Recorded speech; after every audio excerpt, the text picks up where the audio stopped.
வணக்கம் நண்பர்களே, இது உங்கள் கதை சொல்லும் காதை யூடியூப் சேனல். உங்கள் மனதில் கேட்கும் குரல். இன்னைக்கு கதைக்குள்ள போகலாமா? இந்த கதையின் தலைப்பு கண்ணீரில் பதிந்த முகவரி. இது ஒரு தொடர்கதை. பாகம் 1 நினைவில் வைத்துக்கொண்டு பாகம் 2 கேட்கவும். இந்த பாகத்தின் தலைப்பு புரியாத பரிசு. கடைசி வரை யாரும் எதிர்பார்க்காத உண்மைகள், முகவரியற்ற கடிதங்கள், அதற்கு பின் இருக்கும் ஒரு மறைந்த முகம்.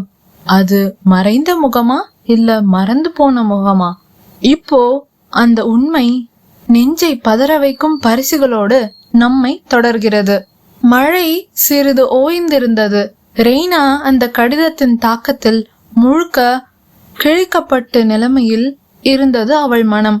கடிதம் எழுதியவர் யார் என்று கேள்வி மட்டுமல்லாது, அவளது சிறுவயது புகைப்படத்தை அவனிடம் எப்படி இருக்கிறது என்ற கேள்விதான் திகைக்க வைக்கும் விஷயம். அடுத்த நாள் காலை அவள் வழக்கம் போல் ஃபைல், கேமரா, பென்சில், வெறுமை நிறைந்த மனசுடன் வீட்டை விட்டு வேலைக்கு புறப்பட்டாள். ஆனால் வீட்டின் கதவின் முன்னே ஒரு சிறிய வெண்மை நிற பெட்டி ஒன்று கண்டெடுத்தாள். அதற்குள் ஒரு பரிசு பொருள். அந்த பெட்டிக்குள் ஒரு பழைய பொம்மை. அவளுடைய பள்ளி நாட்களில் தனக்கு மிகவும் பிடித்த ஒரு பார்பி பொம்மை. அந்த பொம்மையை அவள் மரணமடைந்த தாய்தான் புதுப்பித்து கொடுத்தாள். ஆனால் அந்த பொம்மை இப்போது அவளிடம் இல்லை. தாயுடன் நடந்த வாகன விபத்தின் பின்னர் அந்த பொம்மை காணாமல் போயிருந்தது. அவள் அந்த பொம்மையை பார்த்தவுடன் ஒரு கண்ணாடி பெட்டிக்குள் அவள் மாட்டியது போல் அவளது உள்ளம் பதறியது. அந்த பெட்டிக்குள்ளே மீண்டும் ஒரு கடிதம். நீ மறந்த பொம்மைய நான் மறக்கல. அது கிடைத்த இடம் உன் கதையின் மரப்படியாகவே உள்ளது. அந்த விபத்துக்கு பிறகு நீ நினைவிழந்த ஒரு வார காலத்துல அந்த பொம்மைய நான் எடுத்தேன். ஏன் எடுத்தேன்? ஏன்னா உன் மனசுல எப்போதும் ஒரு விதமான வெறுமை நிறைந்திருக்கும் என்று அப்பொழுது நான் நினைக்கவில்லை. அது உன்னுடன் சேர்ந்து போவதற்காக அல்ல, அது உன்னோடு மீண்டும் சேர வேண்டும் என்பதற்காகத்தான். ரெய்னா தன் மனக்குரலில், அந்த விபத்துக்கு பிறகு என் பக்கத்துல யாருமே இல்லையே, நான் தனியா தானே இருந்தேன். அப்போ இந்த ஆளு என் கூட இருந்தானா? யாரா இருக்கும்? அவள் மனதில் உடனே உதித்த ஒரு பெயர் தீபக். அவளுடைய பக்கத்து வீட்டு சிறுவனாக ஒரு தோழனாக இருந்தான். திடீரென வீடு மாறிவிட்ட அவரை 12 வயதுக்கு பிறகு காணவில்லை. அவன் அவளிடம் எப்போதும் மௌனமாக இருந்தான். ஆனால் கண்களில் ஏதோ சொல்ல முடியாத பாசம் இருக்கும். தீபக், தீபக், நீதானா இது? அவள் பயந்து போனாள்.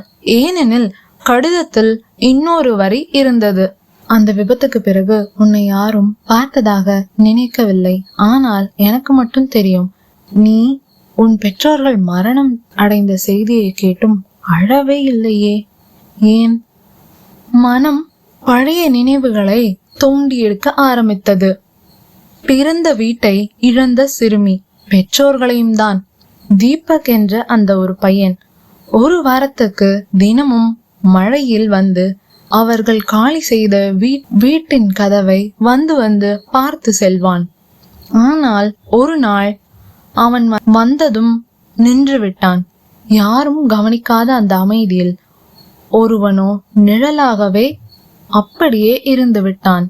நீ நினைக்கும் போது மட்டும் நினைவில் வருகிறவன் அல்ல நான்.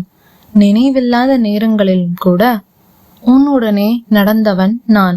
உன் அருகில் ஒரு தடம் விட்டுவிட்டு மறைந்தவன் நான்.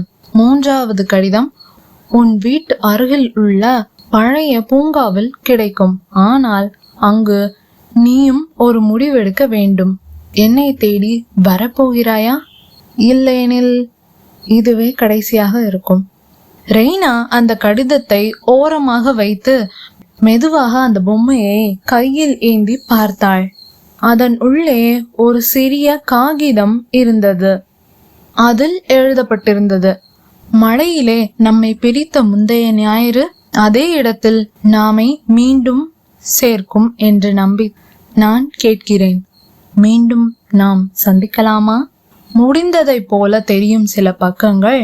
மீண்டும் ஒரு மடல் வந்ததும் அதுவே ஒரு தொடக்கம் ஆகிறது என்பது தெரிகிறது.